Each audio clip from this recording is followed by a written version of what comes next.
Good morning my dear students, હું માલમ દિવ્યેશ સ્વાગત કરું છું તમારું બાયોલોજી લેક્ચરની અંદર। તો આજે આપણે ધોરણ 11 પ્રકરણ 8 રાઈટ એમાં જે ટોપિક છે 8.5 સુકોષ કેન્દ્રીય કોષો વિશે અભ્યાસ કરીશું। તો આપણો જે ટોપિક છે તે ચાલુ કરીએ। तो સૌથી પહેલાં તો વાત કરીએ તો સુકોષ કેન્દ્રીય કોષો એટલે શું, તો કે યુકેરિયોટિક સેલ છે કે જેમાં કોષરસ પટલ બરાબર मतलब કે કોષ કેન્દ્ર પટલ આવેલું હોય છે। मतलब કે જે પણ રંગસૂત્રો જે હોય છે તેની ઉપર જો કોષ કેન્દ્ર પટલ આવેલું હોય તો તેને આપણે કહીશું સુકોષ કેન્દ્રીય। ઠીક છે। तो सुकोष केंद्रीय में बधा ज प्रोटिस्टा वनस्पतिओ प्राणीओ फूगनो समावेश थाय छे। ठीक है। सुकोष केंद्रीय कोषों में पट्टलमय अंगिकाओनी हाजरीना कारणे कोषरस विविध भागों में वहेंचाय छे बराबर। अने विविध भागों कया कया छे ते पण आपणे जोईशुं।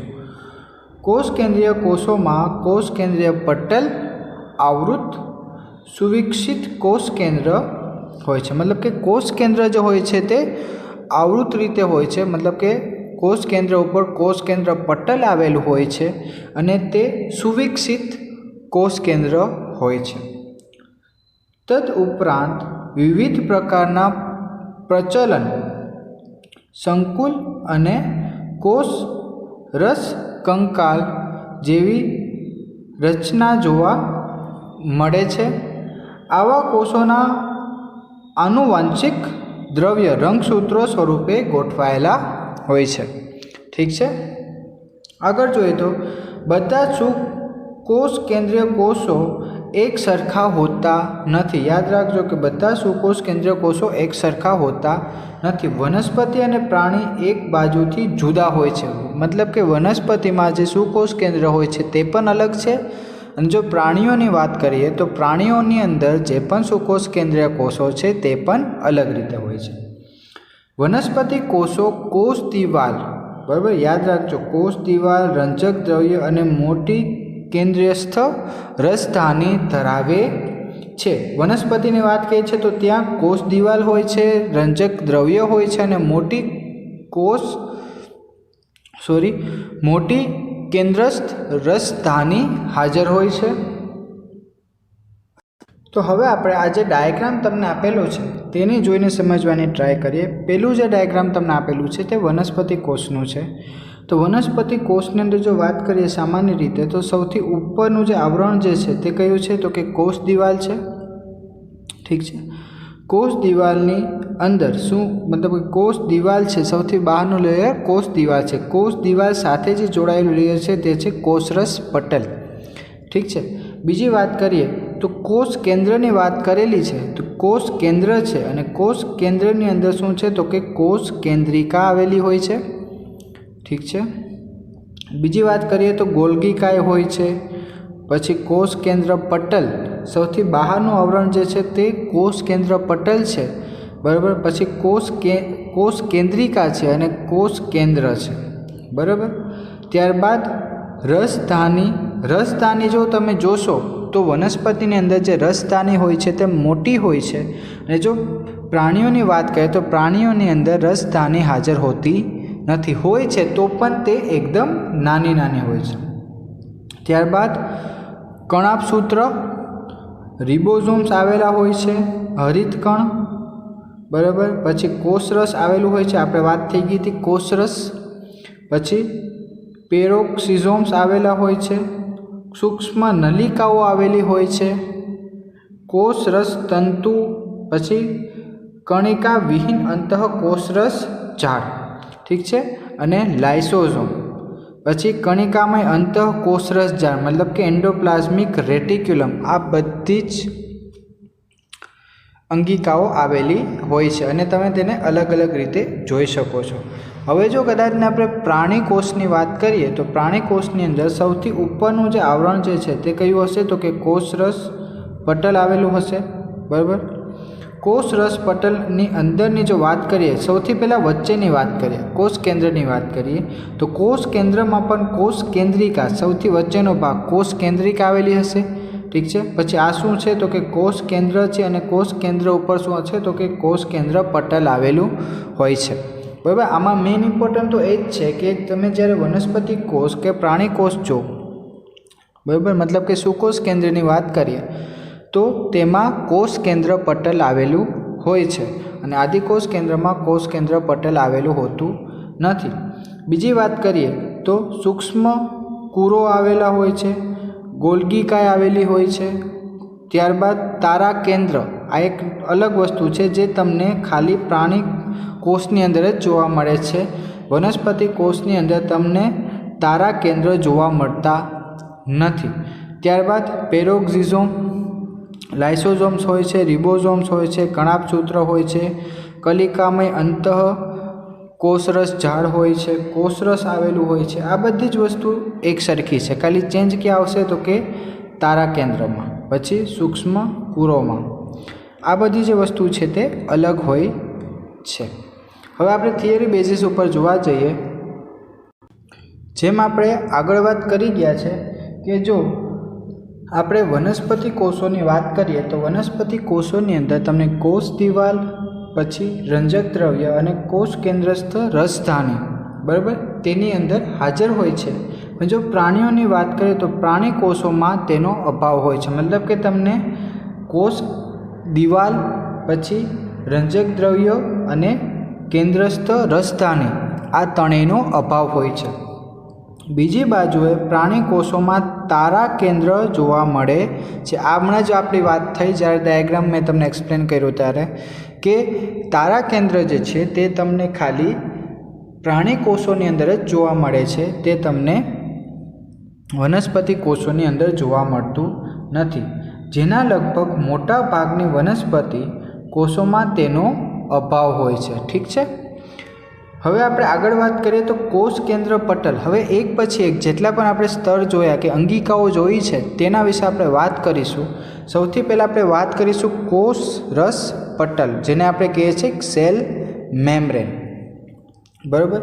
તો વર્ષ 1950માં ઇલેક્ટ્રોન માઇક્રોસ્કોપની શોધ થયા પછી કોષરસ પટલની વિસ્તૃત સંરચનાનો અભ્યાસ શક્ય બન્યો, બરાબર। મતલબ કે ક્યારે તો કે 1950 પછી તમે કોષરસ પટલની વિસ્તૃત રીતે સંરચનાનો આપણે અભ્યાસ કરી શક્યા। ત્યારબાદ આ દરમિયાન મનુષ્યના રક્તકણ કોષરસ પટલના રાસાયણિક અભ્યાસ પછી વૈજ્ઞાનિકોએ કોષરસ પટલની સંભવિત સંરચનાનો વિકાસ જાણકારી પ્રાપ્ત થઈ શકી। આગળ જોઈએ, અભ્યાસ પછી એ વાતની સ્પષ્ટતા થઈ કે કોષરસ પટલ લિપિડનો બનેલો હોય છે। યાદ રાખજો કે કોષરસ પટલ કોનો બનેલો છે તો કે કોષરસ પટલ લિપિડનો બનેલો હોય છે, જે દ્વિસ્તરમાં ગોઠવાયેલા હોય છે। લિપિડ પટલમાં લિપિડ્સ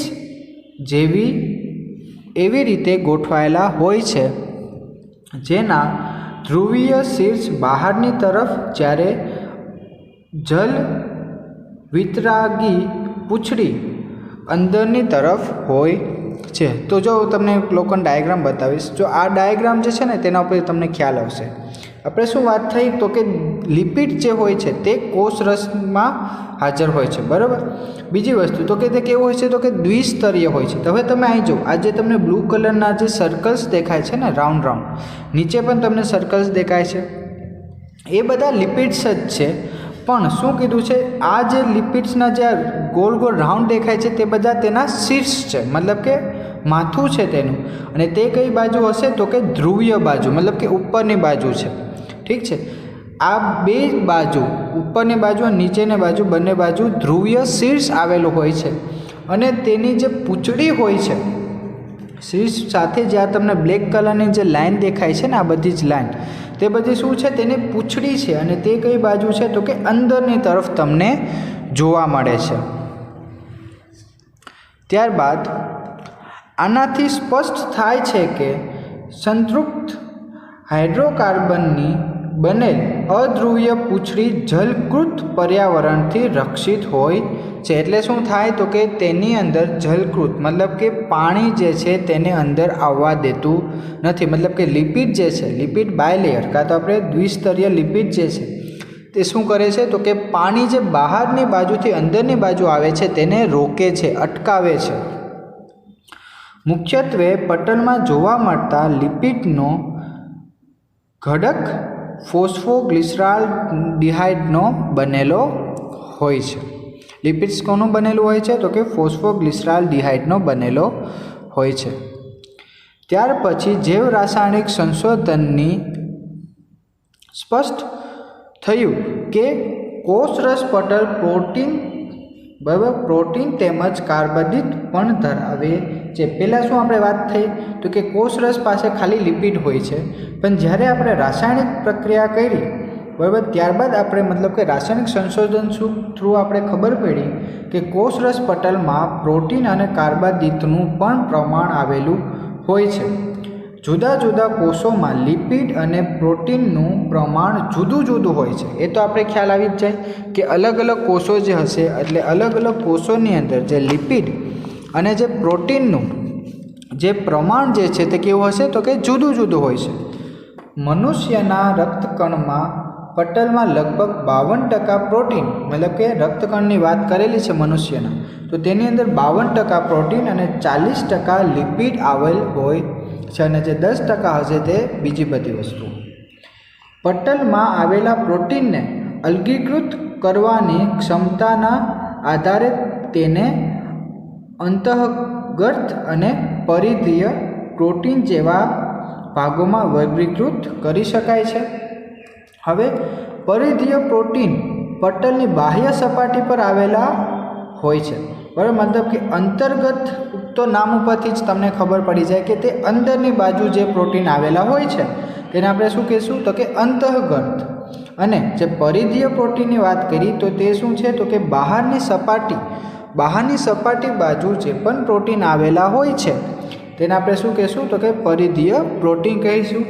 જ્યારે અંતર્ગત પ્રોટીન પટલમાં અસંતઃ કે સંપૂર્ણ રીતે ખુલેલા હોય છે બરાબર. તો તમે અહીં જોશો એટલે ખ્યાલ આવશે તો કે જો અહીં અંતર્ગત પ્રોટીન એટલે એકદમ અંદર, જો અહીં તમે જોઈ શકો છો લિપિડ બાયલેયર મતલબ કે દ્વિસ્તરીય જે લિપિડ છે ને તેની ઉપર અને નીચે બંને બાજુએ તમને અંતર્ગત પ્રોટીન જોવા મળે છે. અને પરિધીય પ્રોટીન ક્યાં હશે તો કે બહારની બાજુ જ તમને જોવા મળશે. આગળ વાત કરીએ તો રસસ્તર અંગેનું સુધારેલું મોડલ સિંગર અને નિકોલ્સને 1972માં સૂચવ્યું હતું કે ફ્લુઇડ મોઝેક મોડલ તરીકે સર્વ સ્વીકૃત પામેલ છે બરાબર. મતલબ કે રસસ્તરની જે અંગોનું જે વાત કરીએ આપણે તો 1972ની અંદર તો કે ફ્લુઇડ મોઝેક મોડલ આપવામાં આવ્યું. જે કોને આપ્યું તો કે મોડલ સિંગર અને નિકોલ્સને આપેલું છે. અને એ જે મોડલ છે તે આ જ છે, આપણે જે ડાયાગ્રામમાં જોઈએ છે તે જ મોડલ આપેલું છે બરાબર. અને અહીં તમે જોઈ શકો છો આ જે છે તે પ્રોટીન છે બરાબર. પ્રોટીન સાથે શું છે તો કે શર્કરા જોડાયેલી છે, આ બધી શર્કરા છે બરાબર. અને આ શું છે તો કે કોલેસ્ટ્રોલ છે બરાબર. કોલેસ્ટ્રોલ છે અને આ કોષરસ પટલ છે. આગળ જોઈએ તો આ અનુસંધાનના લિપિડની અર્ધ તરલ પ્રતિકૃતિ કારણે તેની દ્વિસ્તરીય ગોઠવણીમાં અંદર પ્રોટીન પાર્શ્વીય ગતિ કરે છે. પટલમાં તેની ગતિ કરવાની આ ક્ષમતાને તરલતાને આધારે નક્કી કરી શકાય છે. મતલબ કે તેના લીધે શું થાય તો કે આ જે લિપિડ બાયલેયર હોય તે તરી શકે છે. હવે આગળ વાત કરીએ તો પટલની તરલ પ્રકૃતિ તેના કાર્ય જેવા કે કોષ વૃદ્ધિ, આંતરકોષીય જોડાણનું નિર્માણ, સ્ત્રાવ, અંતઃભક્ષણ, કોષ વિભાજન વગેરેની દ્રષ્ટિએ મહત્વપૂર્ણ છે. મતલબ કે આ જે કોષરસ પટલ પાસે જે તરલ પ્રકૃતિ જે છે, બરાબર, મતલબ કે જે તરવાની જે ક્ષમતા છે તેના લીધે થઈને શું થાય તો કે તે અલગ અલગ કાર્યોમાં મહત્વપૂર્ણ ભાગ ભજવે છે. કોષરસ પટલનું સૌથી મહત્વનું કાર્ય અણુઓનું તેની આરપાર વહનનું છે. મતલબ કે કોષરસ પટલ શું કરે છે તો કે અમુક અણુઓને તે બહારથી અંદર આવવા દે છે અને અમુક અણુઓને અંદરથી તે બહાર જવા દે છે, પણ બધા અણુઓને તે અંદર આવવા નથી દેતા કે બધા અણુઓને તે બહાર નથી જવા દેતા. આ પટલ તેની બંને બાજુએ રહેલા અણુઓ માટે પસંદગીમાન પટલ તરીકે વર્તે છે. મતલબ કે પસંદગીમાન, બરાબર, મતલબ કે જે તેને પસંદ હશે તેને જ તે અંદર આવવા દેશે, બીજાને અંદર આવવા દેશે નહીં. ઘણા અણુઓ શક્તિની આવશ્યકતા વગર પટલની આરપાર વહન પામે છે. મતલબ કે અમુક અણુઓ એવા પણ હોય છે કે તેને કોઈ પણ પ્રકારની શક્તિ નથી જોતી, મતલબ કે કણાપ સૂત્ર નથી જોતા, અને તે શું કરી શકે છે તો કે કોષરસ પટલની આરપાર વહન પામી શકે છે, જેને નિષ્ક્રિય વહન કહે છે. અને તેવાને શું કહીશું આપણે? નિષ્ક્રિય વહન કહીશું. મતલબ કે એ વહનની અંદર તમને ઉર્જાની જરૂર પડતી નથી. તટસ્થ દ્રવ્યો સામાન્ય પ્રસરણના સિદ્ધાંત અનુસાર પ્રસરણ ઢોળાશ મુજબ વધે સાંદ્રતા તરફથી ઓછી સાંદ્રતા તરફ પટલની આરપાર વહન પામે છે. હવે તે પણ તમને ખબર છે, તમે ઓસ્મોસિસ ભણી ગયા છો. જેમ કે એક્ઝામ્પલ લઈએ કે આ બાજુ પાણી છે ને આ બાજુ સુગર છે, બરાબર. આની સાંદ્રતા કાં તો કોન્સન્ટ્રેશન વધારે છે, આની સાંદ્રતા અને કોન્સન્ટ્રેશન ઓછું છે, આનું વધારે છે, તો શું થશે? વધારે સાંદ્રતાવાળા જે પણ અણુઓ જે છે તે કઈ બાજુ જશે તો કે ઓછી સાંદ્રતાવાળા અણુઓ બાજુ, અને શું કરશે તો કે બંને એક સમાન થઈ જશે. ઠીક છે. તો આ જ પદ્ધતિનો ઉપયોગ કાં તો આ જ સિદ્ધાંતનો ઉપયોગ અહીંયા કરેલો છે. તમને કીધું છે કે વધુ સાંદ્રતા તરફથી ઓછી સાંદ્રતા તરફ પટલની આરપાર વહન પામે છે, બરાબર. પાણી પણ આ પટલમાંથી પોતાની વધુ સાંદ્રતાથી ઓછી સાંદ્રતા તરફ ગતિ કરે છે. પાણીની પ્રસરણ દ્વારા થતી આ ગતિને શું કહેવાય છે તો કે આશ્રુતિ કહે છે. મતલબ કે જો કદાચને એવું બને કે કોષની બહાર જે છે તે પાણી વધારે છે અને કોષની અંદર પાણી ઓછું છે, તો શું થશે તો કે જે કોષ જે છે તે કોષની બહારથી પાણીનું શોષણ કરી લેશે. અને જો કદાચ એવું બને કે કોષની અંદર પાણી વધારે છે પણ કોષની બહાર પાણી ઓછું છે, તો તે શું કરશે તો કે કોષની અંદરથી પાણી જે છે તેને તે બહાર મોકલી દેશે. મતલબ કે આ પ્રવૃત્તિને આપણે શું કહીશું? આશ્રુતિ કહીએ છીએ. ઠીક છે. ધ્રુવીય અણુઓ અધ્રુવીય લિપિડના દ્વિસ્તરમાંથી પસાર થઈ શકતા નથી. મતલબ કે ધ્રુવીય અણુઓ જે પણ છે ને તે લિપિડ કેવું છે તો કે અધ્રુવીય છે. ઠીક છે. એટલે જે પણ ધ્રુવીય અણુઓ જે હશે તે લિપિડના દ્વિસ્તરમાંથી પસાર થઈ શકતા નથી, અને આવા અણુઓને પટલમાંથી પસાર કરવા માટે વાહક પ્રોટીન કે જે પટલમાં ખૂપેલા હોય છે તેને પટલમાંથી સાનુકૂલિત વહન માટે જરૂર પડે છે. ઠીક છે. મતલબ કે શું છે તો કે અમુક એવા પણ અણુ હોય કે જે ધ્રુવીય હશે, લિપિડ કેવું છે? અધ્રુવીય છે. એટલા માટે શું થશે તો કે આ જે લિપિડનું જે દ્વિસ્તર જે છે તે ધ્રુવીય અણુઓને અંદર આવવા દેતા નથી. એટલે એટલા માટે શું થશે તો કે એ જે ધ્રુવીય અણુઓ જે છે તે પ્રોટીન સાથે જોડાઈ જશે, અને જ્યારે તે પ્રોટીન સાથે જોડાઈ જશે તો તે પટલની આરપાર આશ્રુતિ કરી શકે છે. કેટલાક આયનો કે અણુઓનું વહન પટલની આરપાર સંકેન્દ્રિતા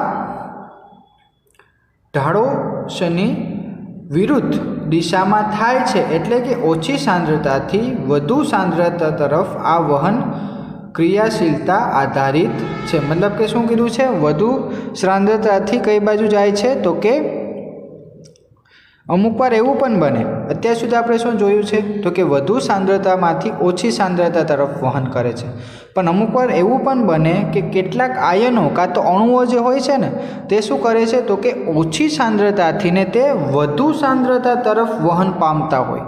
ઠીક છે। તો તેમાં આપણે શું કીધું છે તો કે એવું જ્યારે વહન થાય તો ત્યારે આપણે ઉર્જાની જરૂર પડે છે, અને જે ઉર્જા હશે તે કયા ફોર્મમાં હશે તો કે એટીપી એડિનોસિન ટ્રાયફોસ્ફેટના સ્વરૂપમાં હશે, અને તેને આપણે શું કહીશું તો કે સક્રિય વહન।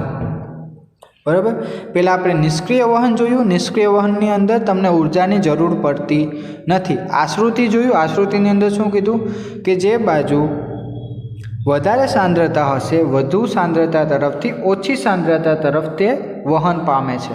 અને ત્રીજું આપણે જોયું કે સક્રિય વહન। સક્રિય વહનની અંદર એવું છે કે આ વહન ઓછી સાંદ્રતા તરફથી વધુ સાંદ્રતા તરફ જાય છે, એટલે તેમાં ઉર્જાની જરૂર પડે છે, અને તેને આપણે કહીએ છીએ સક્રિય વહન। જો ઉદાહરણ આપ્યું છે તમને Na+ અને K+ પંપ। હવે આગળ વાત કરીએ તો કોષ દિવાલ, ઠીક છે। કોષ દિવાલની વાત કરેલી છે, તો કોષ દિવાલ ક્યાં હશે તો કે કોષરસ પટલની નીચે કોષ દિવાલ આવેલું હોય છે। તો કોષ દિવાલ બરાબર કોની બનેલી હોય છે તો કે પેપ્ટિડો ગ્લાયકનની બનેલી હોય છે કોષ દિવાલ, ઠીક છે। તમને યાદ જ હશે કે ફૂગ અને વનસ્પતિના રસ પટલની બહાર આવેલા નિર્જીવ દ્રઢ રચનાને કોષ દિવાલ કહે છે। બરાબર, કોષ દિવાલ એટલે શું તો કે ત્યાંના જે કોષો હોય છે તે નિર્જીવ કોષો હોય છે। કોષ દિવાલ કોષને ફક્ત આકાર આપવા રૂપાંતર કોષોનું યાંત્રિક અનુકૂલન અને ચેપથી જ રક્ષણ આપતી નથી। બરાબર, મતલબ કે એનું કામ એવું નથી કે ખાલી તે જે પણ કોષ છે તેને આકાર આપે છે કે તે યાંત્રિક રીતે રક્ષણ આપે છે, એના સિવાયનું પણ કામ છે કોષ દિવાલનું, અને જે કામ છે તે છે કોષ વચ્ચે સંપર્ક બનાવી રાખવા તથા અનિચ્છનીય મહાઅણુઓથી કોષને અવરોધ પ્રદાન કરે છે, ઠીક છે। મતલબ કે શું કીધું છે તો કે કોષ વચ્ચે પહેલાં તો સંપર્ક બનાવી રાખવામાં મદદ કરે છે કોષ દિવાલ। બીજું કીધું છે તો કે જે અનિચ્છનીય કાં તો અનિચ્છિત જે પણ અણુઓ જે છે જે કોષની અંદર જવા ન જોઈએ તેનો પણ તે અવરોધ કરે છે। હવે લીલની કોષ દિવાલ સેલ્યુલોઝની બનેલી છે, પછી ગેલેક્ટોન્સ, પછી મેનોઝ અને કેલ્શિયમ કાર્બોનેટ જેવા ખનિજોની બનેલી હોય છે। યાદ રાખજો કે લીલની કોષ દિવાલ કેની બનેલી છે તો કે સેલ્યુલોઝ, ગેલેક્ટન્સ, મેનોઝ, કેલ્શિયમ કાર્બોનેટ જેવા ખનિજ દ્રવ્યોથી બનેલી છે, જ્યારે અન્ય વનસ્પતિઓમાં તે સેલ્યુલોઝ, હેમિસેલ્યુલોઝ, પેક્ટિન અને પ્રોટીનની બનેલી હોય છે। એટલે લિંગની વાત કરીએ તો લીલની અંદર જે કોષ દિવાલ હોય છે તે અલગ રીતે બનેલી છે, અને જો આપણે બીજી બધી વનસ્પતિઓની વાત કરીએ તો તેની અંદર પણ જે કોષ દિવાલ છે તે અલગ અલગ રીતે બનેલી હોય છે। વનસ્પતિના તરુણ કોષોમાં પ્રાથમિક કોષ દિવાલ જોવા મળે છે। બરાબર, મતલબ વનસ્પતિના જે સાદા કોષો હોય, બરાબર, પ્રાથમિક કોષો હોય તેની અંદર જે દિવાલ મતલબ કે તેની ઉપર જે દિવાલ હોય છે તે કેવી હશે તો કે પ્રાથમિક કોષ દિવાલની બનેલી હોય છે, જેમાં વૃદ્ધિની ક્ષમતા હોય છે, જે પરિપક્વતાથી સાથે ક્ષય પામતી જાય છે, અને તેની સાથે કોષની અંદર દ્વિતીય કોષ દિવાલનું નિર્માણ થવા લાગે છે। મતલબ કે જે આજે પ્રાથમિક કોષ દિવાલ જે છે તેની વૃદ્ધિ વધતી જાય અને શું થાય તો કે તે પરિણામ સ્વરૂપે દ્વિતીય કોષ દિવાલમાં નિર્માણ પામે છે। મધ્ય પટલ મુખ્યત્વે કેલ્શિયમ પેક્ટેટનું બનેલ સ્તર છે, જે આજુબાજુના કોષોને એકબીજા સાથે સંપર્કમાં રાખે છે। મતલબ કે મધ્ય પટલની વાત કરી છે તો તેની અંદર જે મધ્ય પટલ જે છે તે કેનું બનેલું છે તો કે કેલ્શિયમ પેક્ટેટનું બનેલું છે, અને કેલ્શિયમ પેક્ટેટ શું કરે છે તો કે જે પણ આજુબાજુના જે કોષો હોય છે તેને એકબીજા સાથે સંપર્ક રાખવા માટે મદદ કરે છે, તેમજ જકડી રાખે છે, અને એકબીજાને તે ટાઇટલી એકબીજાથી જોડી રાખે છે। કોષ દિવાલ તેમજ મધ્ય પટલની આરપાર રહેલા કોષરસ તંતુ આજુબાજુના કોષોના કોષરસને સંપર્કમાં રાખે છે। મતલબ કે કોષ દિવાલની આજુબાજુમાં જે મધ્ય પટલ જે છે, બરાબર, કોષરસમાં જે મધ્ય પટલ જે છે તે શું કરે છે તો કે કોષરસ તંતુનો જે આજુબાજુના જે કોષો હોય છે ને તેમાં જે કોષરસને તે સંપર્કમાં રાખે છે, આજુબાજુના કોષોના જે કોષરસ છે તેને તે સંપર્કમાં રાખે છે. હવે આપણે વાત કરીશું અંતઃપટલમય તંત્ર. અંતઃપટલમય તંત્ર મતલબ કે એન્ડોમેમ્બ્રેન સિસ્ટમની વાત કરીએ તો કોષમાંની બધી જ અંગિકાઓ તેઓની રચના અને કાર્યની દ્રષ્ટિએ અલગ હોય છે. આપણે ભણી ગયા કે અલગ અલગ કોષોમાં જે પણ અંગિકાઓ જે હોય છે તેની રચના અને તેનું કાર્ય જો જોવા જાય તો બધા કોષોની અંદર અલગ અલગ રીતે છે. આમ છતાં તેમની ઘણી ભેગી મળતી પટલમય તંત્રની રચના કરે છે. તેમ છતાં પણ તેની અંદર અંતઃપટલમય તંત્રની રચના તો થાય જ તે, કારણ કે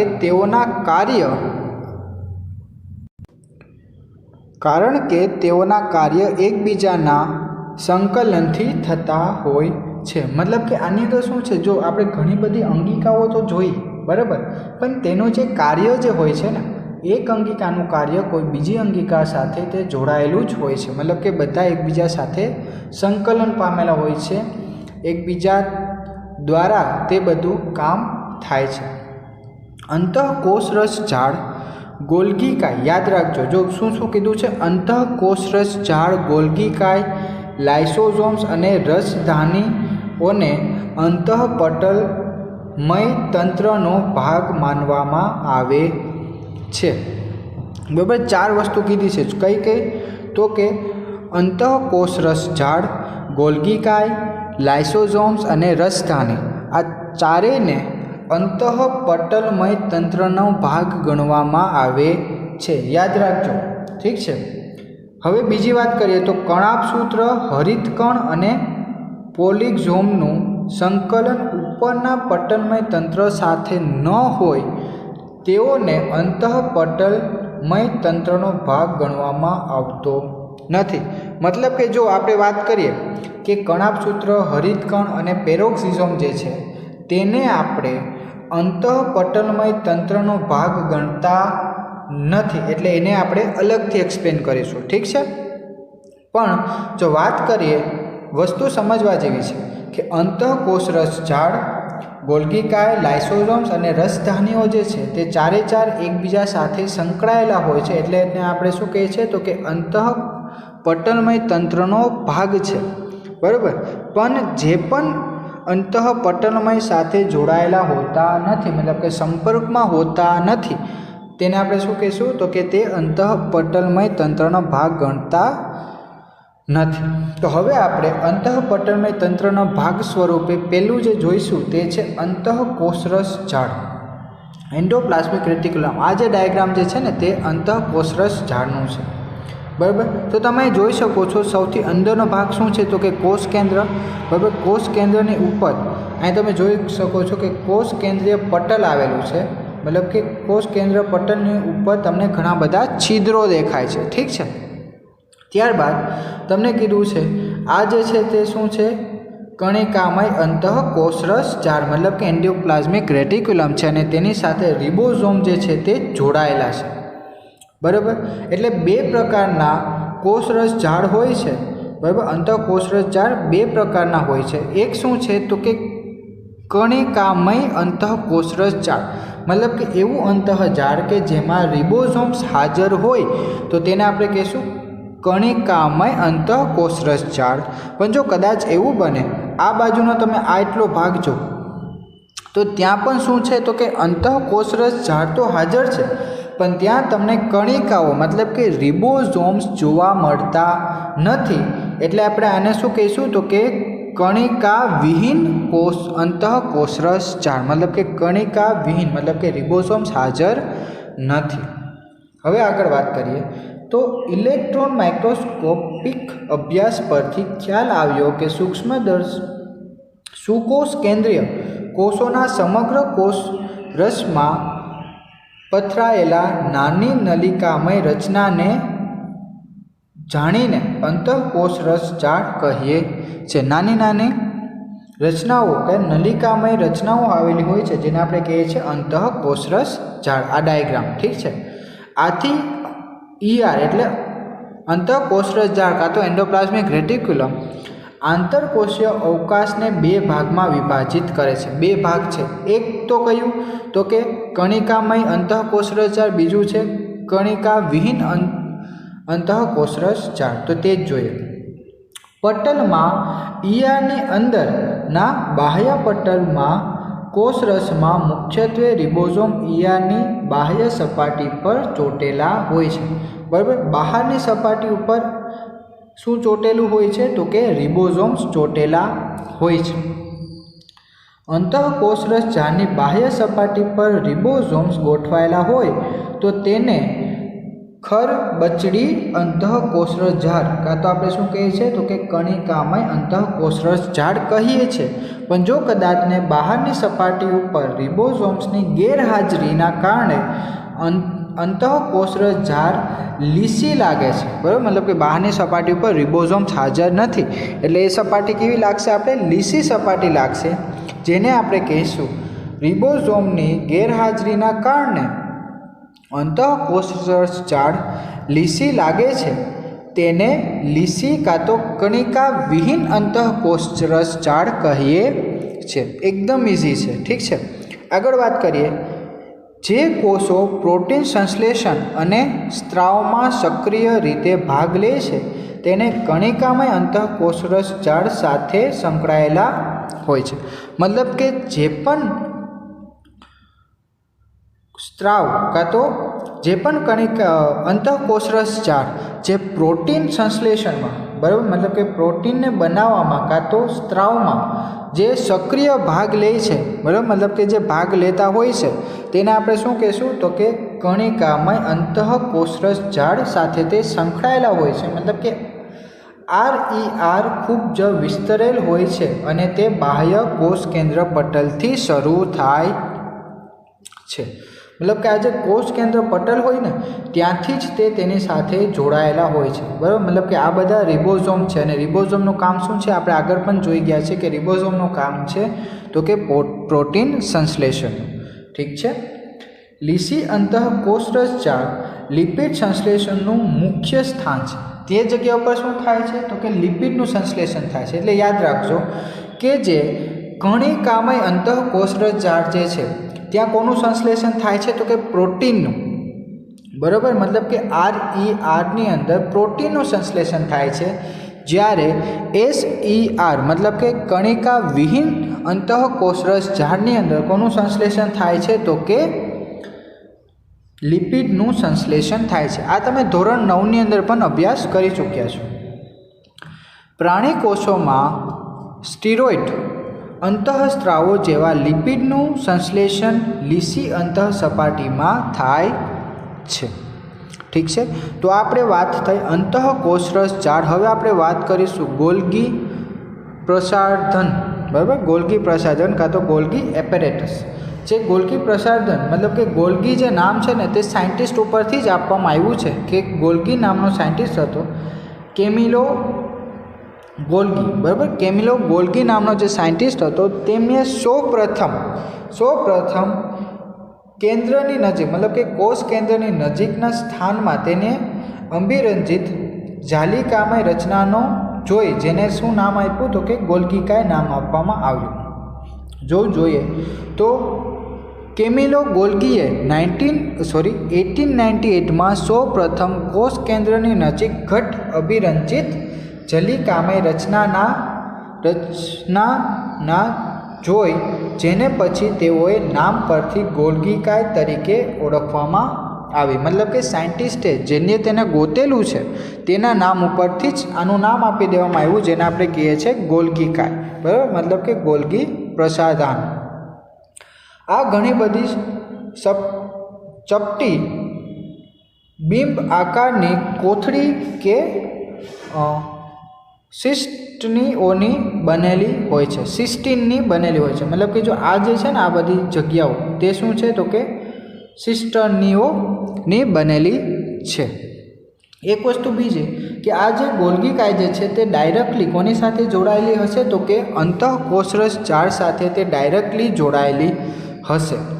बराबर, आ घणी बधी बराबर ए आपणो पॉइंट थई गयो छे। त्यारबाद जेनो व्यासनी वात करीए तो केटलो छे तेनो 0.5 म्यूएम थी 1 म्यूएम सुधीनो होय छे, मतलब कि एकदम ओछो छे। आ बधी नलिकाओ एकबीजा साथे समांतर थप्पी स्वरूपे गोठवाईने गोल्गी संकुलननी रचना करे छे। जो आ बधुं एक पछी एक थप्पी रीते गोठवायेला छे। बराबर, मतलब कि जे पण सिस्टमनी जे छे ते एक पछी एक थप्पी तरीके गोठवायेला होय छे। त्यारबाद गोल्गी कायना सिस्टमनी संख्या जुदी जुदी होय छे, मतलब कि अलग अलग कोषनी बात करें तो अलग अलग कोषोनी अंदर जो गोल्गी कायडनी सिस्टमनी जो संख्या जे छे ते पण जुदी जुदी हशे।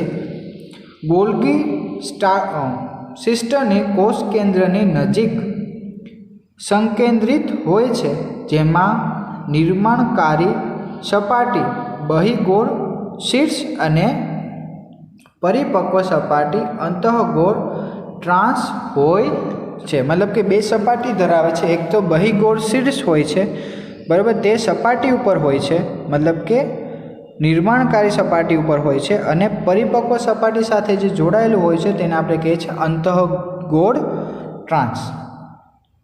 अंगिकाओ शीर्ष अने ट्रांस छेड़ाओ एकबीजाथी तद्दन अलग होय छे, मतलब कि शीर्ष अने ट्रांस बंने छेड़ाओ जे छे ते एकबीजाथी एकदम अलग होय छे। मतलब कि विचारो कि आ शीर्ष छे अने आ ट्रांस छे तो ते बंने एकबीजाथी अलग अलग जग्याए ज हाजर होय छे, ते एकबीजा साथे जोड़ायेला होता नथी, परंतु एकबीजा साथे जोड़ायेला होय छे। मतलब कि ते भले अलग अलग जग्या उपर होय छे पण ते एकबीजा साथे जोड़ायेला तो होय ज छे। गोल्गी प्रसर्जनનું मुख्य कार्य कोषनी बहारनी तरफ स्त्राव पामता के कोषांतरीय लक्ष्य सुधी पहोंचाडवा घटकोने पेकेजिंगनुं द्रव्य ईआर मांथी पुटिका स्वरूपे गोल्गी कायना शीर्ष छेड़ाथी संगठित थयेली परिपक्व छेड़ाथी तरफ गति करे छे। बराबर, मतलब कि गोल्गी कायनुं काम शुं छे तो कि ईआर में जे पण पुटिकाओनुं निर्माण थयुं छे तेने शीर्ष तरफथी छेड़ा सुधी पहोंचाडवा माटे मददरूप थाय छे। बराबर, मतलब कि पुटिका एटले ईआर जे छे एंडोप्लाज्मिक रेटिक्युलम, एमां जे पुटिकाओनुं जे सर्जन थयुं छे ते पुटिकाओने ते शुं करे छे तो कि ईआरनुं जे शीर्ष भाग होय छे त्यांथी लई अने तेने पूंछड़ी सुधी पहोंचाडवामां ते मदद करे छे।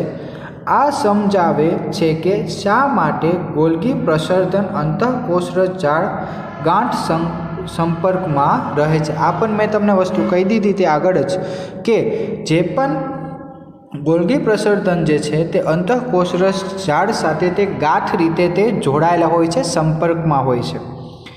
केटलाय प्रोटीननुं संश्लेषण रिबोसोम्स द्वारा अंतःकोषरस जाळनी सपाटी उपर थाय छे अने गोल्गी प्रसर्जननी ट्रांस छेड़ा परथी मुक्त थता पहेला तेमां फेरफारो थाय छे।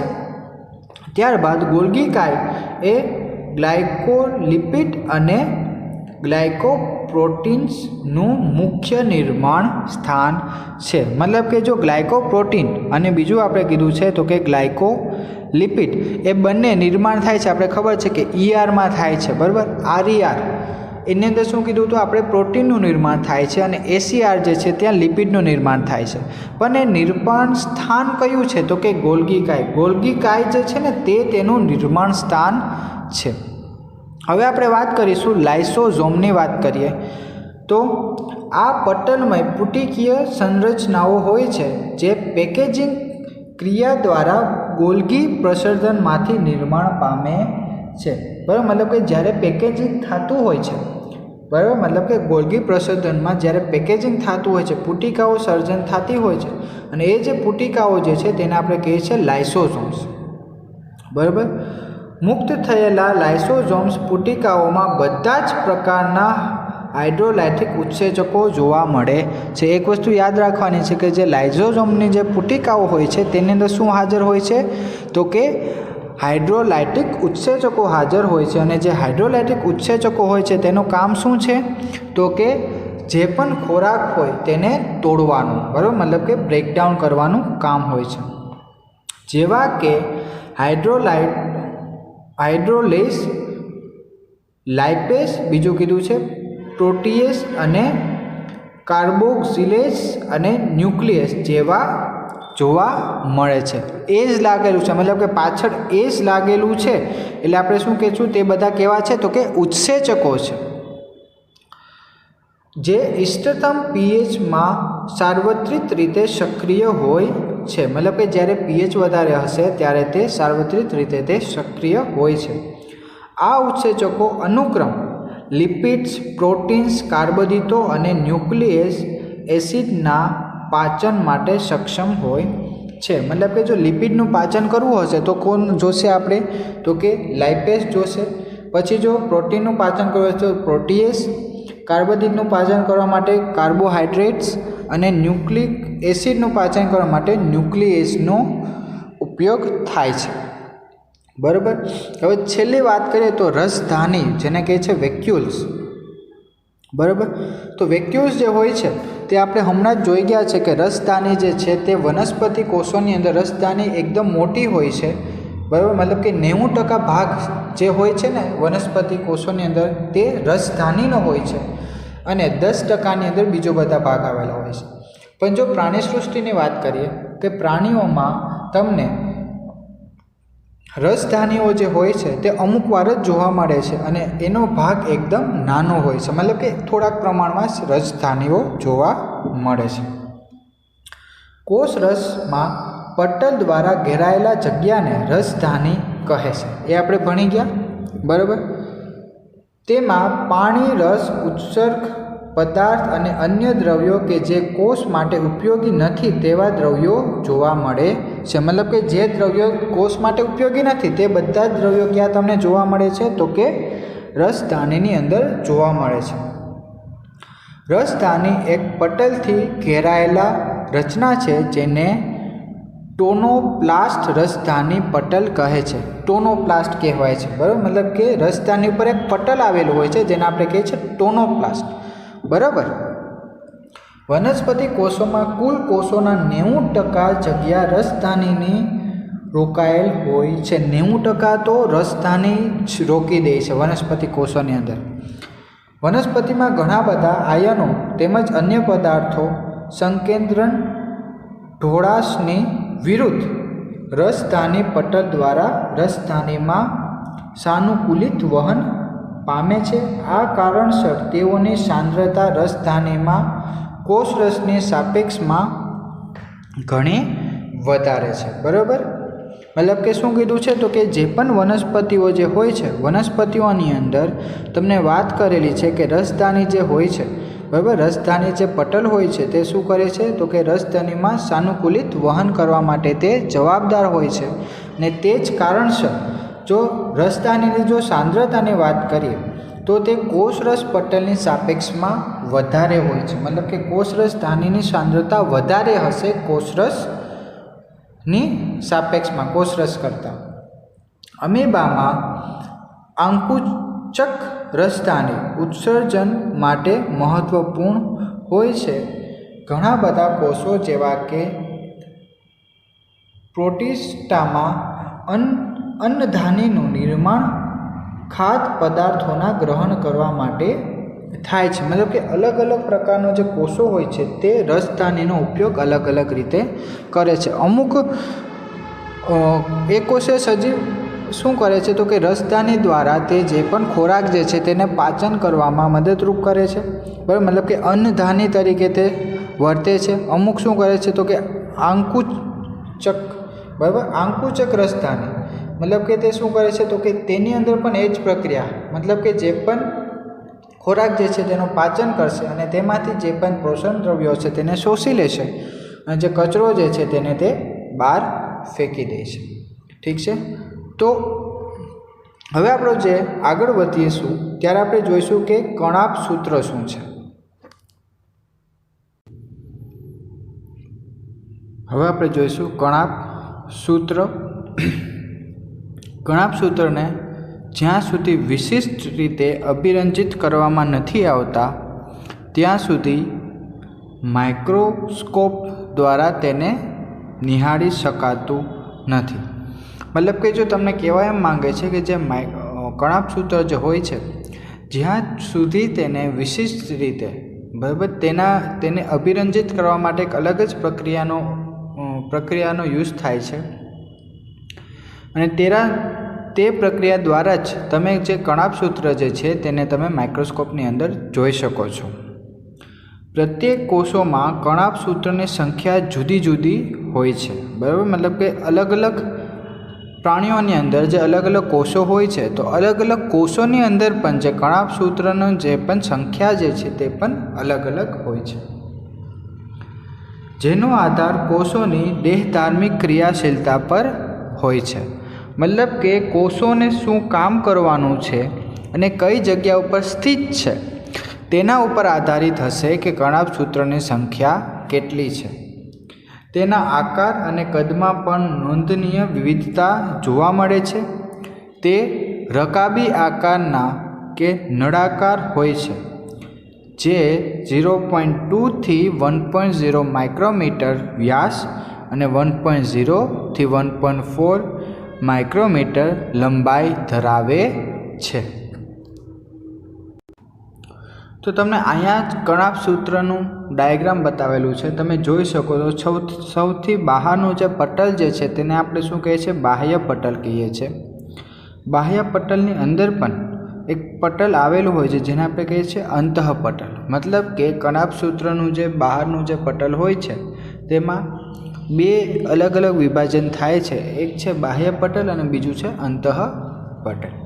हवे अंतःपटलनी अंदरनी जो वात करीए तो अंतःपटलनी अंदर आधारक आवेलुं होय छे ने आधारकनी अंदर शुं आवेलुं होय छे तो के क्रिस्टी पटल आवेलुं होय छे बराबर। आ वाळो जे आखो भाग तमने देखाय छे ते क्रिस्टी पटलनो भाग छे अने तेनी अंदर आंतरपटेल अवकाश पण हाजर होय छे। ठीक छे, आगळ जोईए एटले ख्याल आवशे। दरेक कणाप सूत्र बेवडी पटलमय रचना धरावे छे जेवा के बाह्य पटल अने अंतःपटल के जे तेना अवकाशने बे स्पष्ट जलकृत विस्तारोमां जेवा के बाह्य कक्ष अने अंतःकक्ष में विभाजित करे छे। मैं तमने कीधुं एवी ज रीते मतलब के बे पटल आवेली होय छे, एक बाह्य पटल अने एक होय छे अंतःपटल। तो अंतःकक्षक ने आधारक कहे छे। अंतःकक्षक मतलब कि अंदरनो जे भाग छे तेने आपणे शुं कहीए छे तो के आधारक। आ वाळो जे अंदरनो आखो भाग छे तेने आपणे शुं कहीशुं, आधारक कहीशुं। बाह्य पटल सळंग अने कणाप सूत्रनी बाह्य सीमा रचे छे बराबर। मतलब के कणाप सूत्रनी जे बहारनो जे आखो जे भाग होय तेनुं जे स्तर आवेलुं होय छे तेनी रचना कोण रचे छे तो के बाह्य पटल। तेनुं अंतःपड आधारक बाजू अवर्तनथी अनेक प्रवर्धो रचे छे। आ प्रवर्धोने क्रिस्टी कहे छे। अहीं आपणी वात थई हती आ जे अंदर जे छे ने आ जे बधी पटलो तमने जोवा मळे छे तेने आपणे शुं कहीशुं तो के क्रिस्टी कहीशुं। क्रिस्टी तेना सपाटीय क्षेत्रफळमां વધારો करे छे। क्रिस्टी द्वारा शुं थाय तो के तेनुं जे क्षेत्रफळ होय छे तेमां तेनो વધારો थाय छे। कणाप सूत्रना बंने पटलोमां तेना कार्य संबंधित विशिष्ट उत्सेचको जोवा मळे छे जे कणाप सूत्रना कार्य संबंधित होय छे। मतलब के अलग अलग जग्या पर कणाप सूत्रनी अंदर पण तमने विशिष्ट उत्सेचको जोवा मळे छे। मतलब के एंजाइम जोवा मळे छे जेनुं काम कणाप सूत्रना कार्यमां संकळायेलुं होय छे। कणाप सूत्र जारक श्वसन माटेनुं स्थान छे बराबर। मतलब के जारक रीते ते श्वसन करे छे। ते एटीपी स्वरूपे कोषीय शक्ति उत्पन्न करे छे। एटीपी ना स्वरूपमां शुं करे छे तो के शक्तिनो उत्पन्न करे छे। मतलब के एडिनोसिन ट्रायफॉस्फेट स्वरूपमां। आ કારણોસર કણાભ સૂત્રને કોષોનું શક્તિઘર પણ કહે છે, બરાબર, power house of the cell. કણાભ સૂત્રના આધારકમાં એક વલયાકાર ડીએનએ, થોડાક ઘણા આરએનએ ના અણુ, પછી રિબોઝોમ 70S અને પ્રોટીન સંશ્લેષણ માટેના અવકાશ ઘટકો આવેલા હોય છે. કણાભ સૂત્ર દ્વિભાજન દ્વારા વિભાજન પામે છે. કેના થ્રુ પામે છે? તો કે દ્વિભાજન દ્વારા તે વિભાજન પામે છે. હવે આપણે વાત કરીશું રંજક કણ, બરાબર. તો જો રંજક કણની વાત કરીએ તો સૌથી પહેલાં રંજક કણ બધા જ વનસ્પતિ કોષો તેમજ કેટલાક પ્રજીવો જેવા કે યુગ્લિનોઇડ્સમાં જોવા મળે છે. મતલબ કે મોસ્ટલી જે રંજક કણો જે હોય છે તે તમને મોસ્ટલી વનસ્પતિ કોષોમાં જ જોવા મળે છે. અમુક એવા જે કોષો છે, પ્રજીવો છે, જેવા કે યુગ્લિના, તેની અંદર પણ તમને રંજક કણો જોવા મળે છે. તે આકારમાં મોટા હોવાને કારણે સૂક્ષ્મદર્શક યંત્રની સરળતાથી જોઈ શકાય છે. તેનો આકાર મોટો હોય છે અને તેના દ્વારા જ શું થાય છે? તો કે જ્યારે આપણે સૂક્ષ્મદર્શક યંત્ર, મતલબ કે માઇક્રોસ્કોપની અંદર જ્યારે આપણે જોઈએ છે રંજક કણોને, તો તમે જોઈ શકો છો. તેમાં ચોક્કસ પ્રકારના રંજક દ્રવ્યો જોવા મળતા હોવાથી વનસ્પતિને જુદા જુદા રંગો આપે છે. મતલબ કે પ્લાસ્ટિક્સમાં શું હોય? તો કે અલગ અલગ પ્રકારના રંજક દ્રવ્યો આવેલા હોય છે અને તેના દ્વારા શું થાય છે? તો કે જે પણ રંજક દ્રવ્યો હોય છે તે ચોક્કસ રીતે તેમાં વનસ્પતિમાં અલગ અલગ જુદા જુદા રંગો આપે છે. અલગ અલગ પ્રકારના રંજક દ્રવ્યોના આધારે રંજક કણોને હરિત કણ, રંગ કણ અને રંગહીન કણમાં વર્ગીકૃત કરી શકાય છે. મતલબ કે અમુક કેવા હશે? તો કે હરિત કણ, મતલબ કે લીલા કણ, અમુક રંગ કણ હશે અને અમુક કેવા હશે? તો કે રંગવિહીન કાં તો રંગહીન કણો હશે. હવે આગળ જોઈએ તો હરિત કણમાં ક્લોરોફિલ અને કેરોટીનોઇડ્સ રંજક દ્રવ્યો જોવા મળે છે. યાદ રાખજો કે હરિત કણમાં કયા કયા રંજક દ્રવ્યો જોવા મળે છે? તો કે ક્લોરોફિલ અને કેરોટીનોઇડ્સ. અને જે કેરોટીનોઇડ્સ છે તે કયા કલર માટે છે? તો કે પીળા કાં તો ઓરેન્જ કલર, બરાબર. મતલબ કે લાલાશ પડતો જે પણ કલર છે તેના માટે તે જવાબદાર છે, જે પ્રકાશ સંશ્લેષણ ક્રિયા માટે આવશ્યક પ્રકાશ શક્તિ ગ્રહણ કરવાનું કાર્ય કરે છે. રંજક કણમાં ચરબી દ્રાવ્ય, મતલબ કે કેરોટીનોઇડ્સ રંજક દ્રવ્યો જેવા કે કેરોટીન, ઝેન્થોફિલ અને અન્ય રંજક દ્રવ્યો આવેલા હોય છે. મતલબ કે રંજક કણની અંદર ચરબી દ્રાવ્ય જે હોય છે, જેને આપણે કહીએ છીએ કેરોટીનોઇડ્સ, તેની અંદર શું કીધું છે? તો કે અલગ અલગ રંજક દ્રવ્યો આવેલા હોય છે, જેવા કે કેરોટીનોઇડ્સ હોઈ શકે, ઝેન્થોફિલ હોઈ શકે, કાં તો રંજક દ્રવ્યો હોઈ શકે છે.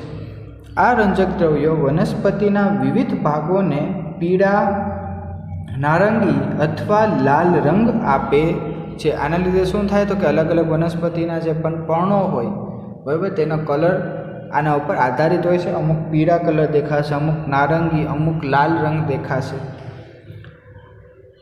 રંગહીન કણ જુદા જુદા આકાર અને કદમાં જોવા મળે છે, જેમાં ખાદ્ય સંચિત પોષક દ્રવ્યો હોય છે, બરાબર. મતલબ કે રંગહીન જે કણ હતા તેના આકારની વાત કરીએ તો તેનો આકાર જુદો જુદો હોય છે અને તેનો કદ જે છે, કદ પણ જુદો જુદો જોવા મળે છે. બીજી વસ્તુ તમને એ કીધી છે કે તેનો ખાદ્ય સંચિત પોષણ દ્રવ્યો હોય છે.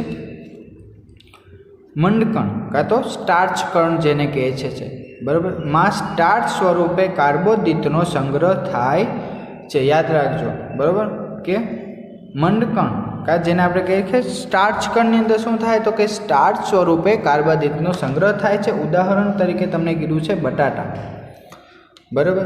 જ્યારે તમે બટેટાને કટ કરો, બરાબર, મતલબ કે કાપો છો, તો તમને લોકોને ખ્યાલ છે કે તમારી જે પણ ચાકુનો જે ઉપયોગ કરેલો હોય આપણે, તેની ઉપર સફેદ કલરનું એક લેયર જામી જાય છે, સ્તર જામી જાય છે, અને એ સ્તર બીજું નથી, એ સ્તર જે છે તે સ્ટાર્ચનું સ્તર હોય છે. તેલકણમાં તેલ અને ચરબીનો સંગ્રહ થાય છે, જ્યારે સમિતાયાકરણમાં પ્રોટીનનો સંગ્રહ થાય છે. મતલબ કે તેલકણમાં શું થાય? તેલ અને ચરબીનો સંગ્રહ થાય છે, અને સમિતાયાકરણમાં શું કીધું છે? તો કે પ્રોટીનનો સંગ્રહ થાય છે. હવે આપણે આગળ વાત કરીએ તો હરિતકણના બારામાં તમને કીધું છે કે લીલી વનસ્પતિમાં મોટા ભાગે હરિતકણો પર્ણના મધ્ય પર્ણપેશીના કોષોમાં આવેલા હોય છે. હરિતકણો જે છે મોટા ભાગે તમને ક્યાં જોવા મળે છે? તો કે મધ્ય પર્ણની જે પેશીઓ હોય છે તે જગ્યા ઉપર તમને જોવા મળે છે. હરિતકણ મુખ્યત્વે લેન્સ આકાર, બીજું અંડાકાર હોઈ શકે, ગોળાકાર હોઈ શકે, કાં તો બિંબકાર અથવા પટ્ટી આકારના હોઈ શકે છે, જે જુદી જુદી લંબાઈ અને પહોળાઈ ધરાવે છે. લંબાઈની વાત કરીએ તો તમને કીધું છે 5 થી 10 માઇક્રોમીટર, અને પહોળાઈની વાત કરીએ તો 2 થી 4 માઇક્રોમીટર હોઈ શકે છે. બરાબર, મતલબ કે આકારની વાત કરેલી છે, લંબાઈની વાત કરેલી છે અને પહોળાઈની વાત કરેલી છે. તેની સંખ્યા જુદી જુદી હોય છે. જેમ કે તમને શું કીધું છે? તો કે અલગ અલગ વનસ્પતિ કોષોની અંદર પણ શું કીધું છે? તો કે તેની સંખ્યા જે છે તે અલગ અલગ હોઈ શકે છે. પછી એક્ઝામ્પલ તમને આપ્યા છે, જો કે ક્લેમિડોમોનાસ જેવી લીલી લીલમાં એક કોષમાં એક તથા મધ્ય પર્ણમાં દરેક કોષોમાં 20 થી 40 જેટલી સંખ્યા હોઈ શકે છે. મતલબ કે ક્લેમિડોમોનાસની વાત કરીએ તો એક લીલી લીલ છે, જેની અંદર તમને એક કોષની અંદર તમને કેટલા 20 થી 40 જેટલી સંખ્યા જોવા મળી શકે છે. કોની? તો કે હરિતકણની. એક જ કોષની અંદર 20 થી 40 હરિતકણ હાજર હોઈ શકે છે. કણાભ સૂત્રની જેમ હરિતકણ પણ બેવડા પટની રચના ધરાવે છે. બરાબર, તો અહીં તમે જોઈ શકો છો સૌથી બહારનું પટલ આ શું છે? તો કે હરિતકણ છે. એમાં પણ 2 પટલ આવેલું હોય છે. એક અંદરનો ભાગ જેને આપણે કહીએ છીએ અંતઃપટલ, અને બહારનો ભાગ જેને આપણે કહીએ છીએ બાહ્ય પટલ. ઠીક છે. ત્યારબાદ તમે લોકો ભણી ગયા છો આગળના ધોરણની અંદર કે ગ્રેનમ શું છે, થાઇલેકોઇડ શું છે અને અંતરગ્રેનમ પટલ શું છે. જો ગ્રેનમ કોને આપણે કહીશું? કે જ્યારે એક જ આ હરિતકણ એક જ હાજર હશે. બરાબર, હરિતકણની અંદર વાત કરીએ આપણે તો તમે જોશો કે આ 2 પટલોમાંથી અંદરનું પટલ સાપેક્ષ રીતે ઓછું પ્રવેશશીલ હોય છે. હરિતકણના અંદરના પટલથી ઘેરાયેલ અંતઃ અવકાશને સ્ટ્રોમા કહે છે. બરાબર, સ્ટ્રોમા એટલે શું થાય છે? તો કે આધારક. આ જે અંદરનો આખો જે ભાગ હોય છે તેને આપણે શું કહીએ છીએ? આધારક કહીએ છીએ, કાં તો સ્ટ્રોમા કહીએ છીએ. સ્ટ્રોમામાં ચપટા પટલયુક્ત કોથળી જેવી રચનાના ગોઠવાયેલા હોય છે, જેને થાઇલેકોઇડ્સ કહીએ છીએ. આ શું છે? તો કે કોથળી જેવી રચના છે, મતલબ કે પટલયુક્ત રચના છે, ચપટી રચના છે, જેને આપણે શું કહીએ છીએ? તો કે આ જ્યારે બધા ભેગા થાય તો તેને આપણે થાઇલેકોઇડ્સ કહીએ છીએ. અને જો થાઇલેકોઇડ્સ આ એક સિંગલ જ હશે, એક હશે, તો તેને આપણે શું કહીશું? ગ્રેનમ કહીશું.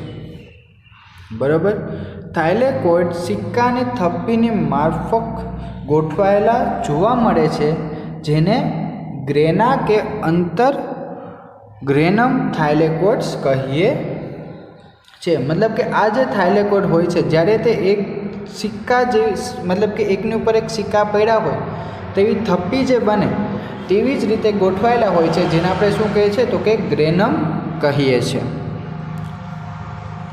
તદ ઉપરાંત કેટલીક ચપટી પટલમય નલિકાઓ કે જે જુદા જુદા ગ્રેનમના થાઇલેકોઇડ્સને જોડે છે તેને આપણે શું કહીએ છીએ? તો કે આંતરગ્રેનમ પટલ તરીકે ઓળખાય છે. મતલબ કે જો આ ગ્રેનમ આખું આ ગ્રેનમ એની વચ્ચે એક પટલમય રચના જોવા મળે છે, જેને આપણે કહીએ છીએ આંતરગ્રેનમ પટલ. હવે આંતરગ્રેનમ પટલનું કામ શું છે? તો કે અલગ અલગ જે આ બધા ગ્રેનમ જે છે તે બધાને એકસાથે જોડવાનું કામ કોણ કરે છે?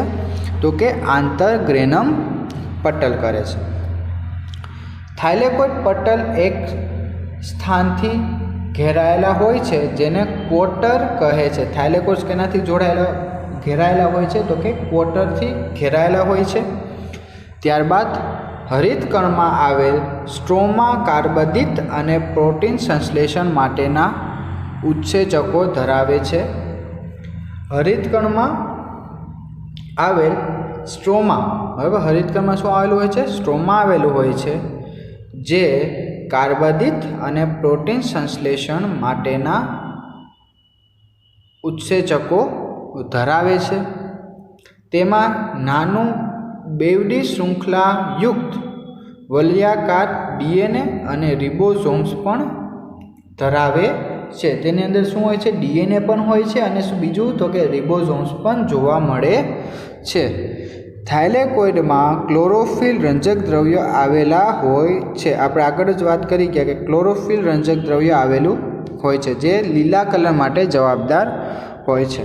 હરિતકણમાં આવેલા રિબોઝોમ 70S, કોષરસમાં આવેલા રિબોઝોમ 80S કરતાં નાના હોય છે. યાદ રાખજો કે હરિતકણમાં રિબોઝોમ જે આવેલો હોય છે કેવા હોય છે? તો કે 70S હોય છે અને કોષરસમાં આવેલા રિબોઝોમ 80S કરતાં નાના હોય છે. રાઈટ. તો આપણે વાત કરી થાઇલેકોઇડ્સની. હવે આપણે વાત કરીશું રિબોઝોમ્સ. બરાબર. તો રિબોઝોમ્સની જો વાત કરીએ, આપણે જો કે આગળ ભણી ગયા છે રિબોઝોમ્સ, બરાબર. તો જોર્જ પેલેડે ઇન 1953માં ઇલેક્ટ્રોન માઇક્રોસ્કોપ દ્વારા સઘન કણિકામય સંરચના રિબોઝોમ્સનો સૌપ્રથમ નિહાળી. બરાબર. સૌથી પહેલાં કોને જોયેલી છે? તો કે જોર્જ પેલેડે. ક્યારે? તો કે 1953ની અંદર જ્યારે ઇલેક્ટ્રોન માઇક્રોસ્કોપની શોધ થઈ, ત્યારબાદ તેને સૌથી પહેલાં કોને નિહાળેલા છે? તો કે જોર્જ પેલેડે. ત્યારબાદ તે રિબોન્યુક્લિક એસિડ અને પ્રોટીનથી બનેલા રચના છે. તે કોની બનેલી છે? તો કે રિબોન્યુક્લિક એસિડ અને પ્રોટીનની બનેલી એક રચના છે, જે કોઈ પણ પટલથી ઘેરાયેલા હોતા નથી. મતલબ કે તેની ઉપર કોઈ પણ પ્રકારની પટલ આવેલી હોતી નથી. સુકોષ કેન્દ્રીય રિબોઝોમ્સ 80S પ્રકારના, જ્યારે યાદ રાખજો કે સુકોષ કેન્દ્રીય રિબોઝોમ કેટલા હોય છે? તો કે 80S પ્રકારના હોય છે. અને જે આદિકોષ કેન્દ્રીય રિબોઝોમ એ કેવા પ્રકારના હોય છે? તો કે 80S પ્રકારના હોય છે. જ્યાં એસ કોના માટે આપણે કહીએ છીએ? તો કે સ્વેટબર્ટ એકમ. આપણે આગળ જોઈ ગયા છે. સ્વેટબર્ટ એકમ માટે જવાબદાર હોય છે, પ્રમાણને રજૂ કરે છે. તે આડકતરી રીતે કદ અને ઘનતાનું માપ છે. બંને 70S અને 80S રિબોઝોમ્સ બે પેટા એકમોમાં બનેલા હોય છે. હવે 70S અને 80Sના પણ બે પેટા એકમો હોય છે. બરાબર. હવે આપણે જો આગળ વાત કરીએ તો જે કોષરસ કંકાલ, બરાબર, કોષરસ કંકાલ વિશે આપણે જોઈએ તો કોષરસમાં રહેલા તંતુમય પ્રોટીનની ફેલાયેલી જાળીદાર રચનાને કોષરસ કંકાલ કહેવાય છે. શું કીધું છે? તો કે જે કોષરસની અંદર જે તંતુમય પ્રોટીન રખડતા હોય છે, ફેલાયેલા હોય છે, બરાબર, તેને આપણે શું કહીએ છીએ? તો કે કોષરસ કંકાલ કહીએ છીએ. કોષમાં જોવા મળતા કોષરસ કંકાલ કોષોના વિવિધ કાર્યો જેવા કે યાંત્રિક મજબૂતાઈ, યાદ રાખજો કે કોષરસ કંકાલનું કામ શું છે? તો કે એક તો યાંત્રિક મજબૂતાઈ આપે છે, ચલિતતા આપે છે, કોષોના આકાર જાળવી રાખવા વગેરે સાથે સંકળાયેલા છે. મતલબ કે તેનું અલગ અલગ કામ છે. કોષરસ કંકાલ ઘણી રીતે કામ લાગે છે. હવે આપણે જોઈએ પક્ષ્મ અને કશાચ, એટલે કે સિલિયા અને ફ્લેજેલા વિશે જોઈએ તો પક્ષ્મો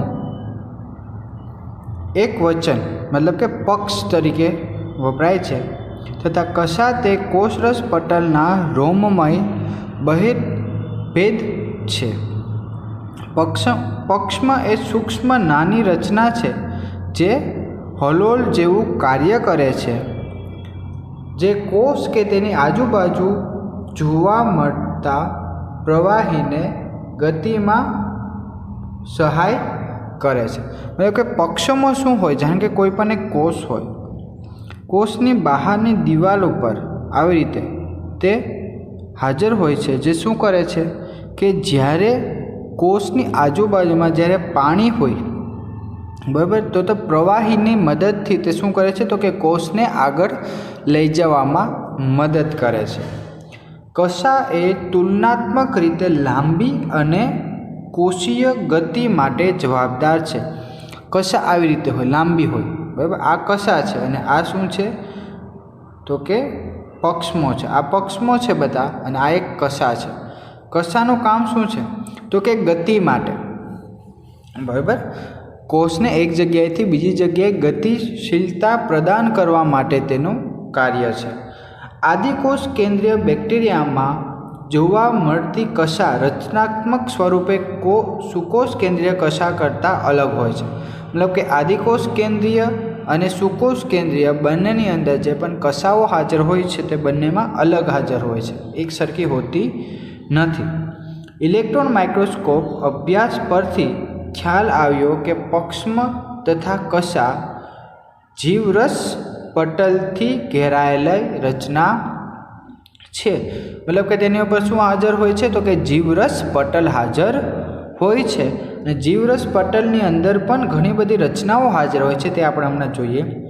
તેના અક્ષને અક્ષસૂત્ર કહેવાય છે અને તેનો જે અક્ષ ભાગ હોય છે તેને આપણે શું કહીએ છીએ તો કે અક્ષસૂત્ર કહીએ છીએ, જે ઘણી બધી સૂક્ષ્મ નલિકાઓની બનેલી હોય છે, જે લાંબા અક્ષને સમાંતર હોય છે અને અક્ષસૂત્રના કેન્દ્રમાં બે કેન્દ્રસ્થ સૂક્ષ્મ નલિકાઓ આવેલી હોય છે। જો આ જે થિયરી છે આપણે પછી રીડ કરીએ, પહેલાં અહીં જોઈ લો તમે। આ વાળો જે ડાયાગ્રામ જે છે તે શું છે તો કે આંતરિક રચનાનું પ્રદર્શન, મતલબ કે આ તમે માઇક્રોસ્કોપની અંદર આવું જોઈ શકો છો, ઇલેક્ટ્રોન માઇક્રોસ્કોપની અંદર, અને આ જે રચના છે આનું જ વર્ણન કરેલું છે તમને। તો તમે જોઈ શકો છો કે સૌથી બહારનું જે પટલ છે તેને આપણે શું કહીએ છીએ, જીવરસ પટલ કહીએ છીએ, બરાબર। ત્યારબાદ સૌથી અંદરનો જે ભાગ છે ત્યાં તમે જોઈ શકો છો કે બે રિંગ જેવા આકાર દેખાય છે, જેને આપણે કહીએ છીએ કેન્દ્રસ્થ સૂક્ષ્મ નલિકાઓ। કેન્દ્રમાં મતલબ કે વચ્ચોવચ્ચ હાજર છે એટલા માટે આપણે શું કહીએ છીએ ને, કેન્દ્રસ્થ સૂક્ષ્મ નલિકાઓ છે। બીજી વસ્તુ કે આ વાળો જે લાલવાળો જે ભાગ જે છે તેને શું આપણે કહીએ છીએ, કેન્દ્રસ્થ અવકાશ। કેન્દ્રસ્થ અવકાશ છે અને કેન્દ્રસ્થ અવકાશની અંદર શું હાજર છે તો કે કેન્દ્રસ્થ સૂક્ષ્મ નલિકાઓ હાજર હોય છે। હવે બીજી વસ્તુ, આ જે કોષો જે છે તેને આપણે શું કહીશું, પરિધ્વર્તી સૂક્ષ્મ નલિકાઓ। એવી કેટલી કોષો હશે તો કે 9। જો અહીંથી આપણે ચાલુ કરીએ તો 1 2 3 4 5 6 અને 7 8 9 આવી 9 રિંગ જેવી રચનાઓ હાજર છે, બરાબર। એટલે એને આપણે શું કહીશું, પરિધ્વર્તી સૂક્ષ્મ નલિકાઓ જે છે, બરાબર। અને પરિધ્વર્તી જે સૂક્ષ્મ નલિકાઓ જે છે તે પણ એકબીજા સાથે જોડાયેલા હોય છે અને તે કોનાથી જોડાયેલા હોય છે તો કે આંતરદ્વિતીય સેતુ। જો અહીં તમને વચ્ચોવચ્ચ લાલ કલરનો એક ભાગ દેખાતો હશે, કદાચ તમને આ ડાયાગ્રામની અંદર નહીં દેખાતો હોય, પણ જ્યારે તમે તમારા બુકની અંદર જોશો તો તમને ખ્યાલ આવશે। આ એક લાલ કલરની એક પટ્ટી જેવી રચના દેખાય છે અને આ જે પટ્ટી જેવી રચના જે છે ને તે શું કરે છે તો કે આ જે પરિધ્વર્તી સૂક્ષ્મ નલિકાઓ જે છે તે બધાને એકસાથે જોડીને રાખે છે, બરાબર।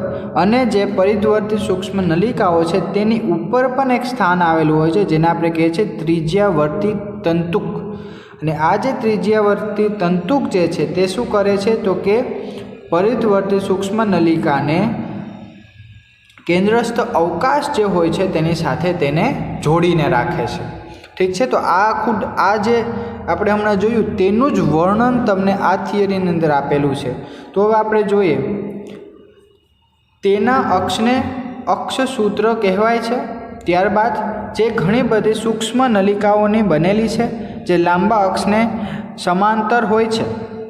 હવે અક્ષસૂત્રના કેન્દ્રમાં બે કેન્દ્રસ્થ સૂક્ષ્મ નલિકાઓ આવેલી હોય છે, તે આપણે હમણાં જ વાત કરી, કેન્દ્રના સ્થાનમાં કેન્દ્રના ભાગમાં બે સૂક્ષ્મ નલિકાઓ હાજરી હોય છે, જેને આપણે કહીએ છીએ કેન્દ્રસ્થ સૂક્ષ્મ નલિકા.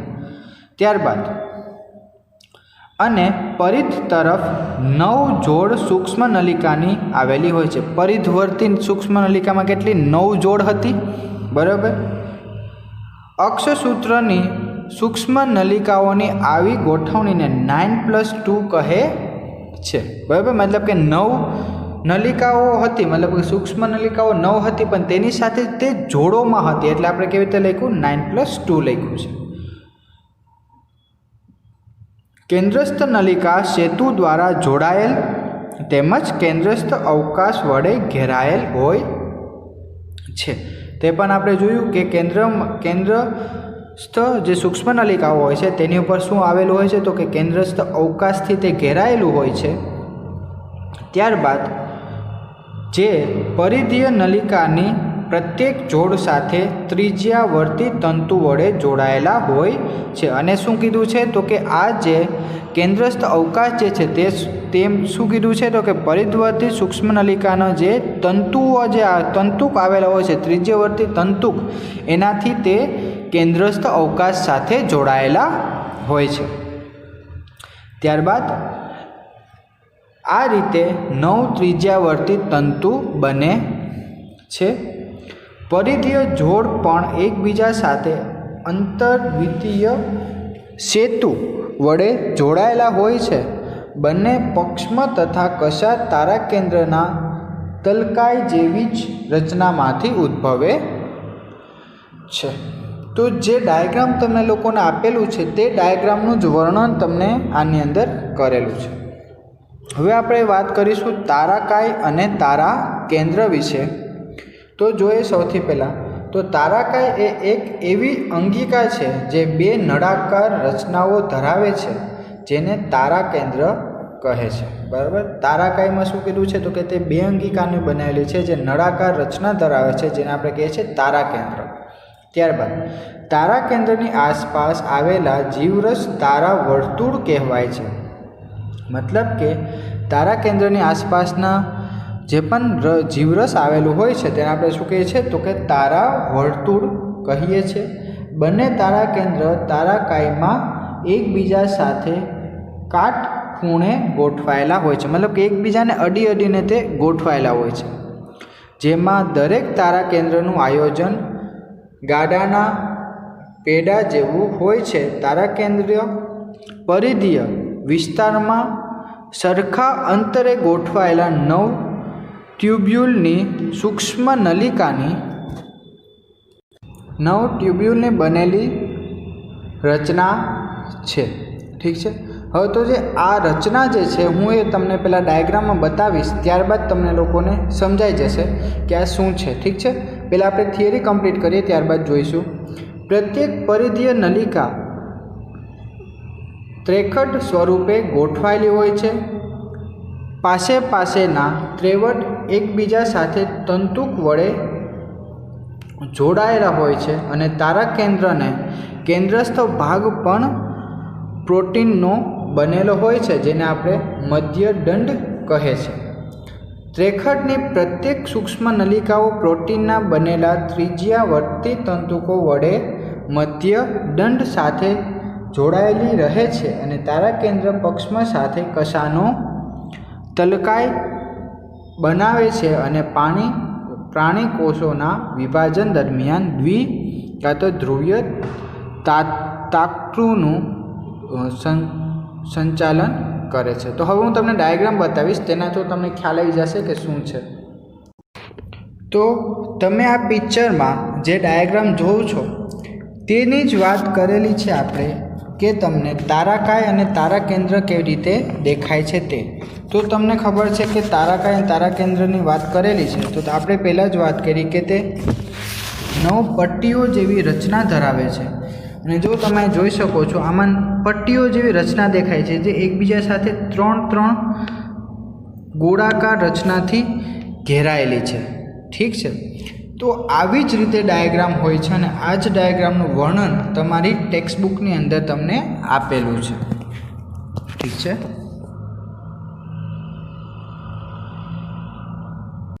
તો હવે આપણે જોઈશું કોષ કેન્દ્ર, બરાબર. તો 1831માં રોબર્ટ બ્રાઉને કોષની અંગિકા તરીકે વર્ણવી. ત્યારબાદ ફ્લેમિંગે અલ્કલીય અભિરંજિત તથા કોષ કેન્દ્રમાં જોવા મળતા દ્રવ્યો થાય છે તેને ક્રોમેટિન નામ આપ્યું. ક્રોમેટિન એટલે રંગસૂત્ર દ્રવ્ય નામ આપ્યું, બરાબર. તો તમે આ જોઈ શકો છો, તમને આ એક રચના બનાવી છે કોષ કેન્દ્રની. તો તમને સૌથી વચ્ચોવચ્ચ મતલબ કે આ વાળો જે ભાગ જે છે ત્યાં શું છે તો કે તેને આપણે કહીશું કોષ કેન્દ્રિકા, બરાબર. હવે આ જે રસ હાજર હોય છે એને આપણે કહીશું કોષ કેન્દ્ર રસ.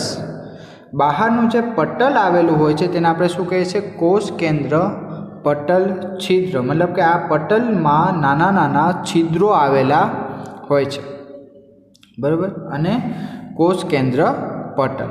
તો આ ચારેય વસ્તુ તમને આની અંદર જોવા મળે છે. ત્યારબાદ આંતરાવસ્થાનું કેન્દ્રસ્થ મતલબ કે કોષોનું કોષ કેન્દ્ર કે જેનું વિભાજન થતું ન હોય, પુષ્કળ માત્રામાં ફેલાયેલ અને રંગસૂત્ર દ્રવ્યથી ઓળખાતા વિસ્તૃત નલિકાઓ, પ્રોટીન તંતુ, કોષ કેન્દ્રીય આધારક તથા કોષ કેન્દ્રિકાથી જોડાતી એક વધુ ગોળાકાર રચનાઓ જોવા મળે છે. હવે તમને વાત કરેલી છે કે ઇલેક્ટ્રોન માઇક્રોસ્કોપ અભ્યાસ પરથી સ્પષ્ટ થાય છે કે કોષ કેન્દ્ર પટલ બે સમાંતર પટલથી બનેલા હોય છે. હવે જ્યારે તમે કોષનું મતલબ કે કોષ કેન્દ્રનું જ્યારે તમે માઇક્રોસ્કોપમાં અભ્યાસ કરો છો તો ત્યારે તમને સ્પષ્ટ રીતે ખબર પડે છે કે તેમાં બે સમાંતર પટલો આવેલી હોય છે, જેની વચ્ચે 10 થી 55 નેનોમીટરનો અતિ સૂક્ષ્મ અવકાશ આવેલા હોય છે, જેને આપણે પેરીકોષ કેન્દ્રીય અવકાશ કહીએ છીએ. પરિકોષ કેન્દ્રીય અવકાશ, ઠીક છે. આ પટલ કેન્દ્રમાં જોવા મળતા દ્રવ્યો અને કોષરસમાં જોવા મળતો દ્રવ્યો વચ્ચે અવરોધનું કામ કરે છે. બે વસ્તુ કીધી છે તમને કે જે કોષ કેન્દ્ર કાં તો પટલ કોષ કેન્દ્રમાં જોવા મળતા દ્રવ્યો, બરાબર, અને કોષ રસમાં જોવા મળતા દ્રવ્યો, તે બંને વચ્ચે અવકાશનું કામ કરે છે. અને અવકાશનું કામ કોણ કરે છે તો કે પરિકોષ કેન્દ્રીય અવકાશ જે છે તે. બાહ્ય કેન્દ્રસ્થ પટલ સામાન્ય રીતે અંતઃકોષ રસ ઝાડથી સળંગ જોડાયેલ હોય છે. મતલબ કે બહારની સાઈડમાં જે પણ કોષ કેન્દ્ર પટલ મતલબ કે આ બહારની સાઈડનું કોષ કેન્દ્ર પટલ છે તો તે શું કીધું છે તો કે કોષ રસ ઝાડથી તે સળંગ રીતે જોડાયેલું હોય છે, જેના પર રિબોઝોમ્સ પણ જોવા મળે છે. અને તેના સાથે શું જોડાયેલું હશે તો કે રિબોઝોમ્સ પણ જોડાયેલા હશે. નિષ્ફળ સ્થાન પર ઘણા બધા સ્થાને છિદ્રો બનાવવાના કારણે કોષ કેન્દ્ર પટલની સળંગ રચના અવરોધરૂપ બને છે. આ છિદ્રો કોષ કેન્દ્રના બંને પટલોના જોડાણથી બને છે. મતલબ કે શું થાય છે તો કે જ્યારે બાહ્ય કોષ કેન્દ્ર પટલ અને અંતઃકોષ કેન્દ્ર પટલ જ્યારે એકબીજાથી જોડાય છે તો શું થશે તો કે તેના ઉપર ઘણા બધા છિદ્રો બનશે. મતલબ કે કોષ કેન્દ્ર પટલ જે છે તેના ઉપર ઘણા બધા છિદ્રો બને છે.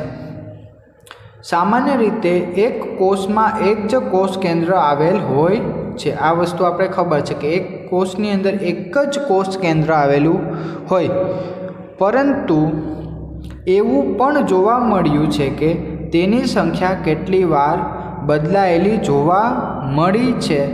શું તમે એવા સજીવોના નામ જણાવી શકો છો? બરાબર, મતલબ કે તમને ક્વેશ્ચન કીધો છે કે એવા પણ ઘણા બધા સજીવો છે કે એક જ કોષની અંદર તમને ઘણા બધા કોષ કેન્દ્ર જોવા મળી શકે છે. ઠીક છે.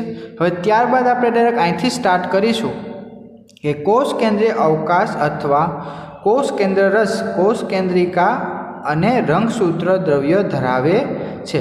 કોષ કેન્દ્રીય આધારકની વાત કરી છે કાં તો કોષ કેન્દ્ર રસ, કોષ કેન્દ્રિકા અને રંગસૂત્ર દ્રવ્ય ધરાવે છે, બરાબર। ત્યારબાદ કોષ કેન્દ્રિકા કોષ કેન્દ્ર રસમાં આવેલા ગોળાકાર રચનાઓ છે, ગોળાકાર રચનાઓ જોવા મળશે। કોષ કેન્દ્રિકા પટલ રહિત રચના છે, મતલબ કે કોષ કેન્દ્રિકા ઉપર કોઈ પણ પ્રકારની પટલ જોવા મળતી નથી, જેનું દ્રવ્ય બાકીના કોષ કેન્દ્ર રસના સતત સંપર્કમાં હોય છે। મતલબ કે જો કોષ કેન્દ્રિકા પાસે એક તો કોઈ પણ પ્રકારની પટલ આવેલી નથી, એટલે શું થાય તો કે કોષ કેન્દ્ર રસ જે હાજર હોય છે કોષ કેન્દ્રમાં તેની સાથે તે ડાયરેક્ટલી સંપર્કમાં હોય છે, મતલબ કે સતત સંપર્કમાં રહે છે। તે સક્રિય આરએનએના સંશ્લેષણ માટેનું તમને વાત કરેલ છે કે તે આરએનએના સંશ્લેષણ માટેનું સ્થાન છે, બરાબર। મતલબ કે આરએનએ જે છે, મતલબ કે આરએનએ રિબોઝોમલ આરએનએ જે જગ્યા પર સંશ્લેષણ પામે છે, બરાબર, તેનું એક સ્થાન છે। જે કોષો વધુ માત્રામાં સક્રિય સ્વરૂપે પ્રોટીન સંશ્લેષણ કરે છે તેમાં મોટી અને અનેક કોષ કેન્દ્રિકા જોવા મળે છે, બરાબર। મતલબ કે ઘણી બધી કોષ કેન્દ્રિકાઓ જોવા મળે છે। એટલે એક ક્વેશ્ચન તમને પૂછાઈ શકે કે આરએનએના સંશ્લેષણ માટેનું સ્થાન કયું છે, તો કયું છે તો કે કોષ કેન્દ્રિકા છે, કોષ કેન્દ્રિકામાં આરએનએનું સંશ્લેષણ થાય છે। ત્યારબાદ તમે યાદ કરો કે આંતર અવસ્થા દરમિયાન કોષ કેન્દ્રમાં શિથિલ અસ્પષ્ટ નલિકાઓનો પ્રોટીન તંતુઓ જાડી સ્વરૂપે જોવા મળે છે, જેને આપણે રંગસૂત્ર દ્રવ્ય કહીએ છીએ, બરાબર। રંગસૂત્ર દ્રવ્ય આપણે ભણી ગયા છે આગળ, રંગસૂત્ર। પરંતુ કોષ વિભાજનના વિવિધ તબક્કાઓમાં કોષોમાં કોષ કેન્દ્રના સ્થાને રંગસૂત્રીય દ્રવ્ય, જેને આપણે કહીએ છીએ રંગસૂત્ર સ્વરૂપે જોવા મળે છે। હવે મતલબ કે રંગસૂત્ર હાજર હોય છે, ઠીક છે। રંગસૂત્ર દ્રવ્ય ડીએનએ અને કેટલાક અલ્કલીય હિસ્ટોન પ્રોટીન તેમજ બિન હિસ્ટોન પ્રોટીનના આરએનએનું બનેલું હોય છે। હવે તમને લોકોને એક ક્વેશ્ચન થશે કે હિસ્ટોન શું છે અને નોન હિસ્ટોન શું છે, તો હિસ્ટોન પ્રોટીન અને જે નોન હિસ્ટોન પ્રોટીન જે છે આ બધી જ વસ્તુ આપણે સ્ટેન્ડર્ડ 12થની અંદર તમે લોકો ડિટેલમાં ભણવાના છો, એટલે જસ્ટ એટલું યાદ રાખવાનું છે અત્યારે તમારે કે જે રંગસૂત્રોના જે દ્રવ્ય ડીએનએ હોય છે તેમાં ઘણા બધા હિસ્ટોન પ્રોટીન અને ઘણા બધા નોન હિસ્ટોન પ્રોટીન પણ આવેલા હોય છે અને આરએનએનું બનેલ હોય છે, અને જે હિસ્ટોન અને નોન હિસ્ટોન હોય તે આરએનએનો બનેલો હોય છે। મનુષ્યના એક કોષમાં લગભગ 2 મીટર લાંબા ડીએનએના તંતુ 46 રંગસૂત્રોમાં વહેંચાયેલા હોય છે, બરાબર। મતલબ કે આપણી મનુષ્યને મતલબ કે આપણી વાત કરેલી છે તો આપણી અંદર 2 મીટર લાંબુ જે ડીએનએ હોય છે તેમાં 46 રંગસૂત્રો અને 23 રંગસૂત્રોની જોડ હાજર હોય છે। તેમાં રંગસૂત્રમાં ડીએનએનું પેકેજિંગ વિશે ધોરણ 12માં સવિસ્તાર અભ્યાસ કરશું, બરાબર। મતલબ કે આપણે ડિટેલમાં જોવાના છે સ્ટેન્ડર્ડ 12થની અંદર। હવે આગળ વાત કરીએ,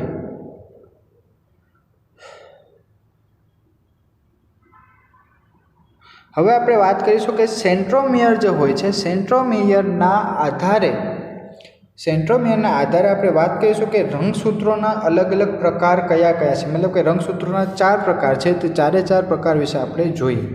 તો પ્રત્યેક રંગસૂત્રમાં અવકાશ એક પ્રાથમિક ખાંચ અથવા સેન્ટ્રોમિયર ધરાવે છે, બરાબર। પ્રત્યેક રંગસૂત્રની વાત કરીએ તો તેના અવકાશમાં શું હાજર હોય છે, ખાંચ હાજર હોય છે, જેને આપણે સેન્ટ્રોમિયર કહીએ છીએ, તે હાજર હોય છે, ઠીક છે। તો જો તમને સેન્ટ્રોમિયર આ જે સેન્ટ્રોમિયર જે છે, બરાબર, વચ્ચેનો ભાગ તેને આપણે સેન્ટ્રોમિયર કહીએ છીએ, બરાબર। અને સેન્ટ્રોમિયર સાથે અહીંયા બીજા પણ 2 કોષો જોડાયેલા હોય જેને આપણે કહીએ છીએ કાઇનેટોકોર, બરાબર, તેને આપણે કહીએ છીએ। વચ્ચોવચના ભાગ ઉપર શું હશે તો કે સેન્ટ્રોમિયર હશે, પણ આ જે લીલા કલરના જે ભાગ દેખાય છે તેને આપણે કહીએ છીએ કાઇનેટોકોર કહીએ છીએ, બરાબર। તેના ઉપર બિંબ આકારને રચના જોવા મળે છે જેને આપણે કાઇનેટોકોર કહીએ છીએ, બરાબર। મતલબ કે સેન્ટ્રોમિયરની ઉપર કાઇનેટોકોર પણ હાજર હોય છે। સેન્ટ્રોમિયરના સ્થાનના આધારે રંગસૂત્રોને 4 પ્રકારમાં વિભાજિત કરી શકાય છે। કેટલા પ્રકાર છે તો કે 4 પ્રકાર છે। એમાં સૌથી પહેલો મેટા સ્મેટિક, બરાબર, મેટાસ્નેટિક રંગસૂત્રો. તો મેટાસ્નેટિક રંગસૂત્રની વાત કરીએ તો મેટામેરિસ રંગસૂત્ર સેન્ટ્રોમિયર રંગસૂત્રની મધ્યમાં આવેલ હોય છે, જેનાથી રંગસૂત્રની બંને બાજુએ લંબાઈ એક સરખી હોય છે. મતલબ કે આ વાળો સૌથી પહેલો જે ડાયાગ્રામ જે છે તે કયો છે તો કે મેટાસેન્ટ્રિક પ્રકારનું ક્રોમોઝોમ છે કાં તો રંગસૂત્ર છે. ત્યારબાદ બીજું વાત કરીએ તો સબ મેટાસેન્ટ્રિકની વાત કરીએ તો સબ મેટાસેન્ટ્રિક રંગસૂત્રમાં સેન્ટ્રોમિયર રંગસૂત્રની મધ્યમાંથી સહજ દૂર આવેલા હોય છે, જેનાથી રંગસૂત્રની એક બાજુ ટૂંકા અને એક ભુજા લાંબી હોય છે. એક ભુજા ટૂંકી અને એક ભુજા લાંબી, તો તેને આપણે કેવું કહેશું તો કે સબ સેન્ટ્રો કાં તો સબ મેટાસેન્ટ્રિક, બરાબર. અને એક વસ્તુ બીજી કહેવાની રહી ગઈ છે કે મેટાસેન્ટ્રિક જે હોય છે, મેટાસેન્ટ્રિકની ઉપરવાળું જે આ વાળું જે તમને ભાગ દેખાય છે તેને આપણે દ્વિતીય રચના કહીએ છીએ, જેનું નામ છે સેટેલાઇટ, બરાબર. અને એ તમને ખાલી મેટાસેન્ટ્રિક રંગસૂત્રોમાં જ જોવા મળશે. હવે આગળ જોઈએ તો એક્રોસેન્ટ્રિકની વાત કરીએ તો એક્રોસેન્ટ્રિક રંગસૂત્રમાં સેન્ટ્રોમિયર રંગસૂત્રના અંતઃભાગ નજીક હોય છે, જેથી એક ભુજા અત્યંત ટૂંકી અને એક ભુજા અત્યંત લાંબી હોય છે. આ વાળો ભાગ જો એક ટૂંકા અત્યંત ટૂંકી મતલબ એકદમ ટૂંકી છે ને એક ટૂંકા અત્યંત લાંબી, બરાબર. તો એને આપણે શું કહીશું એક્રોસેન્ટ્રિક. અને ટેલોસેન્ટ્રિકમાં વાત કરીએ તો ટેલોસેન્ટ્રિક રંગસૂત્રમાં સેન્ટ્રોમિયર રંગસૂત્રના છેડે આવેલ હોય છે, બરાબર. મતલબ કે એક છેડે આ તમે જોઈ શકો છો, આ એકદમ ટૂંકો છેડો થઈ ગયો, બરાબર. એ છેડા સાથે જો સેન્ટ્રોમિયર હાજર હોય, બરાબર, તો તેવા પ્રકારના આપણે શું કહીશું તો કે ટેલોસેન્ટ્રિક રંગસૂત્રો કહીશું. 4 પ્રકારના રંગસૂત્રો જોયા: મેટાસેન્ટ્રિક, સબ મેટાસેન્ટ્રિક અને એક્રોસેન્ટ્રિક અને ટેલોસેન્ટ્રિક. કેટલાક રંગસૂત્રો ચોક્કસ જગ્યાએ અરંજિત દ્વિતીયક રચનાઓ ધરાવે છે. નાના ટુકડા જેવી રચનાને આ રચનાને આપણે સેટેલાઇટ કહીએ છીએ, બરાબર. હમણાં જ મેં વાત કરી તમને કે સેટેલાઇટ કોને કહેવાય છે. હવે સૂક્ષ્મકાય, પટલ ધરાવતી ઘણી સૂક્ષ્મ પુટિકાઓને સૂક્ષ્મકાય કહેવાય છે. શું કીધું છે તો કે સૂક્ષ્મ પુટિકાઓની ઉપર જો પટલ હાજર હોય તો તેને આપણે શું કહીશું તો કે સૂક્ષ્મકાય કહીએ છીએ, જે વિવિધ પ્રકારના ઉત્સેચકો ધરાવે છે, જે વનસ્પતિ અને પ્રાણી એમ બંને પ્રકારના કોષોમાં જોવા મળે છે. ઠીક છે. તો અહીંયા આપણું જે ચેપ્ટર નંબર 8 હતું તે કમ્પ્લીટ થાય છે. આશા કરું છું કે તમને લોકોને સારી રીતે ચેપ્ટર સમજાઈ ગયું હશે. Thank you.